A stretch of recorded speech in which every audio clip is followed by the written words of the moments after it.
You're working for World Championship matches since 1985. Perhaps you are the most experienced chess journalist. What is the World Championship match for you? Well, it's something very extraordinary because in general, in sports in general, not only in chess, when we are talking about one person against one person, and that one person is every day the same opponent, this is very extraordinary because this is much more than sport, simple sport. Psychology is extremely important and so on. So that gives a special flavor to every match for the World Championship. And I think FIDE should do as much as possible to preserve this format. I mean, the big pyramid, you climb the pyramid and you become the challenger, and then you play the champion. The champion is like the king waiting for the challenger to get there, right? I think this is very good as a format. And then the other aspect I will underline very much is the image. Every World Championship is a fantastic opportunity to promote chess around the world. That's why I don't like at all what we are seeing in this match about this stage being completely empty. We have the table, the pieces, the clock is running, and no player is there. Yesterday, for instance, for half an hour. This is unacceptable. The game is broadcast to all over the world, and there is nobody at the table. I think FIDE should finish with that as soon as possible. What was the most memorable World Championship match for you? And the most interesting fact about that? And perhaps the most boring fact about that match? Well, this is like asking me to choose between my mother and my father or something like this. But I can tell you, for instance, the very last game on the second match, Karpov-Kasparov, Moscow 85, I think it was November 10, the 24th game, the day that Kasparov became world champion. I was there at the Tchaikovsky Theater, and you could cut the tension in that hall with a knife, you know. It was tremendous because, well, the giant board was showing a winning position for Gary. Of course, the hall was plenty of people, and the security people had a lot of trouble to refrain the Kasparov fans because they were extremely excited. And well, that was a very memorable moment. Kasparov became the youngest world champion in history that day. But of course, I have to mention, if I have to choose a whole match, of course, the fourth match, Kasparov-Karpov, Sevilla, 87. Those were the three more intense months in my life, because at the same time, I was conducting a daily TV program every night during 2 months and a half. I was talking live in radio about 5 times every day. I had to write a long article for El País every day, and so on. That was a very strong test for my physical endurance as well. But it was really unforgettable, and that is the secret of why Spain became the country in the world organizing more chess tournaments. You asked me also about the boring moments. Okay. Second match, Karpov-Kasparov, Moscow 85. The format was much longer than now. They were playing theoretically 3 games per week. But any player could ask for a timeout any day. Then suddenly, when we were already there for maybe 1 month and a half or something like that, about quarter to noon, we were waiting if, just in case some player is going to ask for a timeout, and today we don't have any game. And then that happened sometimes, of course. And then the problem was what to write about, there is no game, and I have written practically about everything I know about Karpov and Kasparov for 1 month and a half. So the strategy we made was three of us, three journalists who were not incompetent to each other, David Goodman from Associated Press, Frank Giral from Prensa Latina from Cuba, and myself. We were meeting at the hotel lobby and walking around the lobby for maybe a half an hour, thinking about what to do. And then one of the three had finally an idea. Let's write about this one. Oh yes, good idea. And then the three of us solved the problem that way.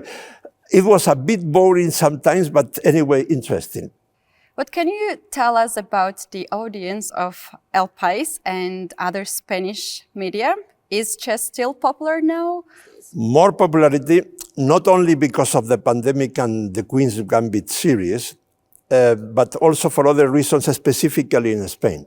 El País, my newspaper, is now the newspaper in the world with more chess content. I have a daily column every day in the year. I have a weekly video, a weekly newsletter, a podcast, interviews, stories, etc., etc. Now, we were talking before about Sevilla 87. I had the honor and the pleasure of being the main speaker of the live broadcasting of the very last game. The emotional level was the highest possible because Karpov was winning by 1, but if Kasparov will be able to win the last game, then the final tie will be in his favor. So Spanish TV, the official one, decided to broadcast the whole game, 4 hours on a Friday and 2 hours on a Saturday. According to the official statistics, we had 13 million spectators only in Spain. Of course, 90% of them had no idea about chess, but they were rooting for one of them for some reason, political reasons, for human reasons, I don't know. Then, since that moment, it was much easier for the open international tournaments organizers to get a sponsorship. Besides on that, Spain is now also in one of the most advanced countries on educational chess. At least 10 out of our 17 regions have introduced chess somehow in the curriculum hours. And this is very successful, and well, this is of course fantastic. Which world champion is the most impressive for you and why?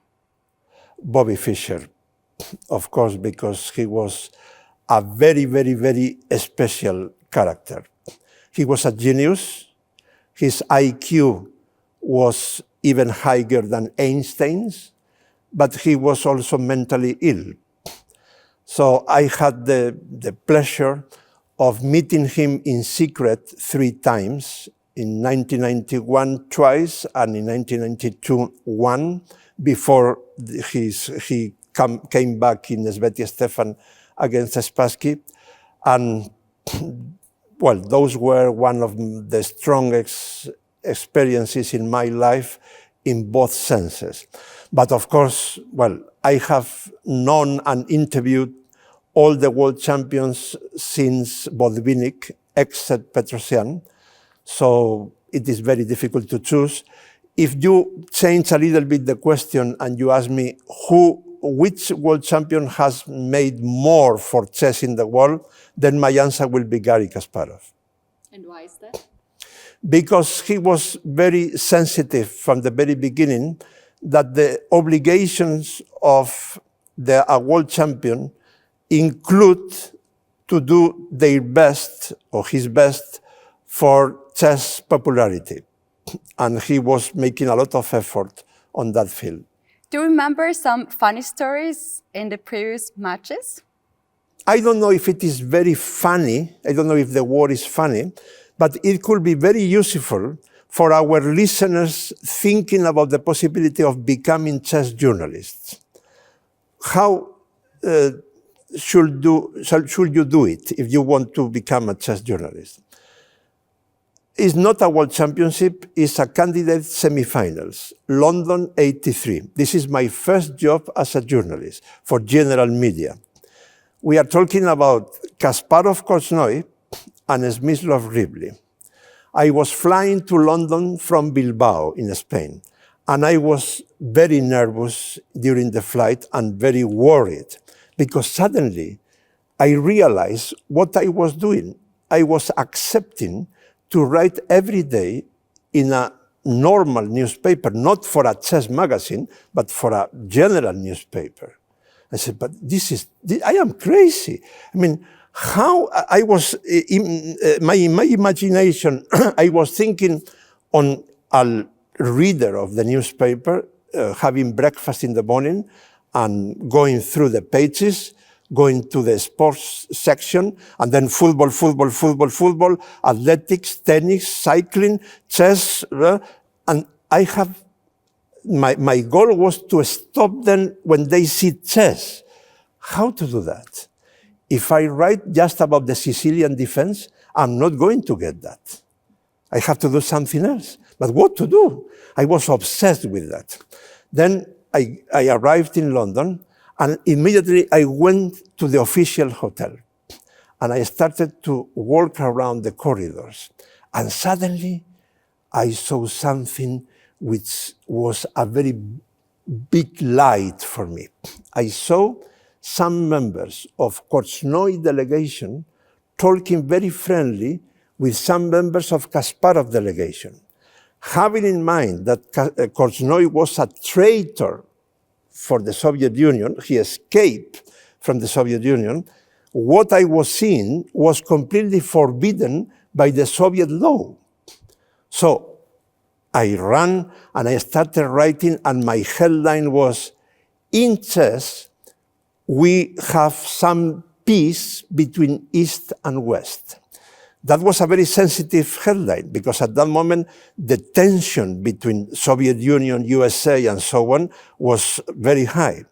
My bosses liked it very much, and my readers as well. And that day, I discovered how a chess journalist should work. During your chess journalism career, there have been a lot of changes, perhaps. Can you compare the work of previous matches and the matches in the modern times?